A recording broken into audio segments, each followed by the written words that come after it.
So Drew McIntyre, he's in the ring. He says he didn't want the title. He needed it. But as you can see, he doesn't have it. He had the match won when he nailed Seth with the Claymore, but he cost himself the match by rolling his feet into the ropes. And he says maybe Seth and Sammy are right.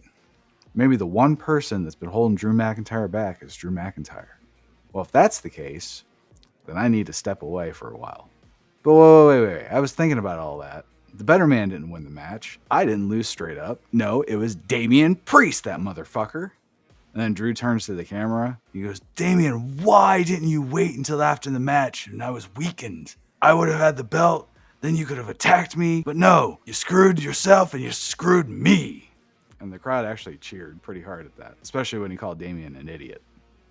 Actually loved what he did there. I have nobody to blame but myself. Wait a minute. Actually, I got someone to blame. Yeah.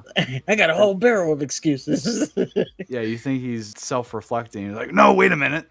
Yeah, Actually, wait a minute. Jey Uso, he was walking around backstage. I think he helped too. He distracted me. I knew he was back there. Well, he does say between Priest and Seth and Sammy and Jey Uso moving over to Raw because Cody has magical political powers and CM Punk coming back to wide open arms, that gives me an idea. Maybe I should leave for 9 years. Then I'll get a hero's reception when I come back. Well, naturally, CM Punk interrupts. Punk says it's Piper country. And then he chastises McIntyre for not capitalizing on the moment by wearing a kilt. And then Punk says Piper's known for talking. CM Punk's known for talking. Was Drew McIntyre known for talking? Since I've been back, that's all you've been doing, Drew. But since I heard my name, I wanted to give you an opportunity to just say it to my face. And then Punk goes over to the corner and puts his feet on the ropes. And the crowd cheers his name. Because CM Punk's so defiant. He's a rapscallion. So Drew's actually giddy at the fact that he can talk to CM Punk face to face. He congratulates Punk for making it as long as he has without getting himself fired.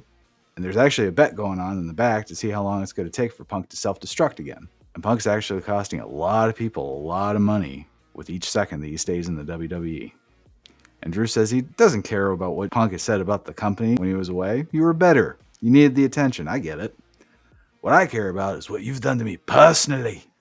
And he says, I'm the one of the few people who's still here that traveled the world with you for years. I know the real you. You called yourself a leader. You're a champion.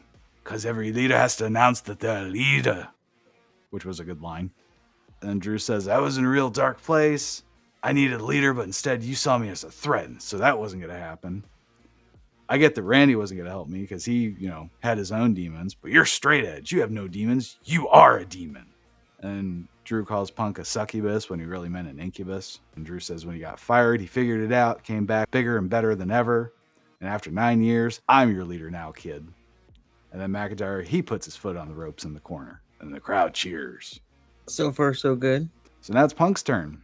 He says he called himself a lot of things, but never a leader, because he's always led by example. Which I don't think that's quite true. I think he's called himself a leader, or he did call himself a leader. He says, kid, if you need your hand held, you can raise your hand and pledge yourself to the Straight Edge Society now, and we can shave your head. And you saw me walk out, well, I'll watch you walk in bigger and faster and stronger. You won the Royal Rumble. You main evented WrestleMania. You followed my lead on the way out. I got no problem saying that I'm following yours on the way back in. He says, I'm not a demon, but when push comes to shove, I'm Satan himself. And if you're one of the people that saw that side of me, then that says more about you than it does about me and your little dark places. I'm a nice guy until it's time not to be. And then Punk pretends to check his watch. He goes, it looks like it's getting to be that time. I'm not here to make friends. I'm here to win the Royal Rumble and main event WrestleMania. The McIntyre says when he won the Royal Rumble, it was when the world shut down and someone needed to step up. This year, he'll be in the Royal Rumble, and if he sees Punk, he's going to exorcise Satan. And then he's going to win the Royal Rumble. He's going to main event WrestleMania in front of a live crowd this time, and it's all going to be for Drew McIntyre. So Punk says, it's getting a little spicy in here, so I'm going to lead by example and walk away before knocking your teeth down your throat. I thought that was kind of funny since he was looking straight up. I know, he looked like a child. I think that was why he was wearing the jacket, so he didn't look so small. Well, it didn't help. No, it sure didn't. And then, Drew McIntyre even stuck his chest out and stood up straight, and it's like, oh, now you're just creating more of a distance. It was quite the contrast. I do appreciate that Punk does carry himself like that type of guy, though. Like, I don't care how big you are. Yeah. So then Punk goes on to say that there's one person preventing me from accomplishing my goals, and that's me. But I got out of my own way a long time ago. You can't stop me from winning the Royal Rumble. Seth can't stop me from winning the Royal Rumble. Cody can't stop me from winning the Royal Rumble. And Drew, leader of the leader, because I'm such a nice guy in the Royal Rumble, I'm throwing you out last. And then Punk walks away while Drew laughs to himself. Quite the segment, I will say. Probably the highlight of Raw, for being honest. Oh, definitely. There's so many nuggets in there. You know, people are going back and forth. Oh, Drew McIntyre cooked CM Punk. And then you got the people that say CM Punk cooked Drew McIntyre. I think they both equally cooked. Like, there's equal back and forth. Punk stumbled at first, but I thought McIntyre kind of sounded whiny. Oh, I was in dark places. I lost everything and you weren't there to hold my hand. There weren't live fans when I won the belts. He did say that, but he also said, oh, it's been 30 days and you're still here. Yeah, That's no, a he had some surprise. good one-liners. I mean, he had a good promo. Normally, I want to change the channel when Drew McIntyre's on the screen, if I'm being honest, but this was the most compelling he's been in quite a while for me. And then, of course, there's the Punk side. Now, there was something he said that stuck out to me, of course. What's And, that? you know, it's because I have this theory that this version of Punk is not the true version of Punk we're going to get eventually.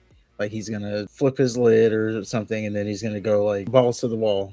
When he said, I'm a nice guy until it's time not to be, and it's starting to get about that time, that was the little nugget there.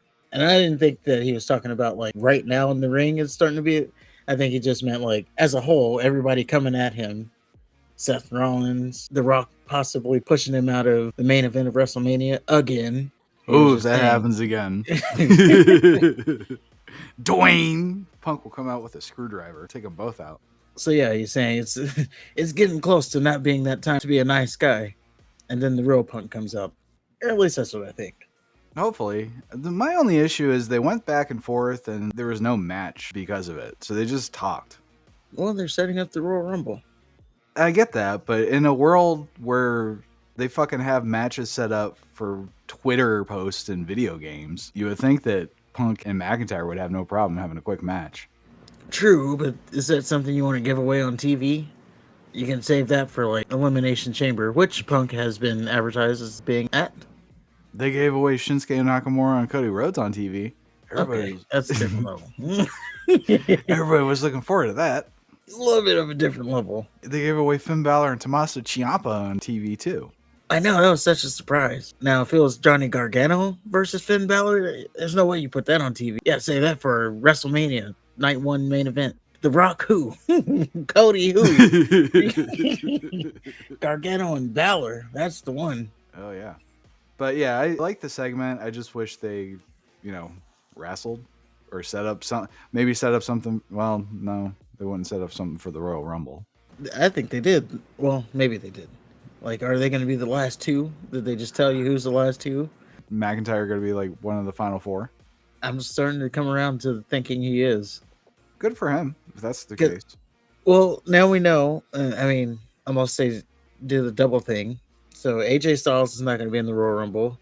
LA Knight's not going to be in the Royal Rumble. Again, unless they do the double thing. Randy Orton's not going to be in the Royal Rumble. Oh, he's not. Final four. Yeah. Yeah. Okay. I guess we'll have to see. What is it, in 2 weeks?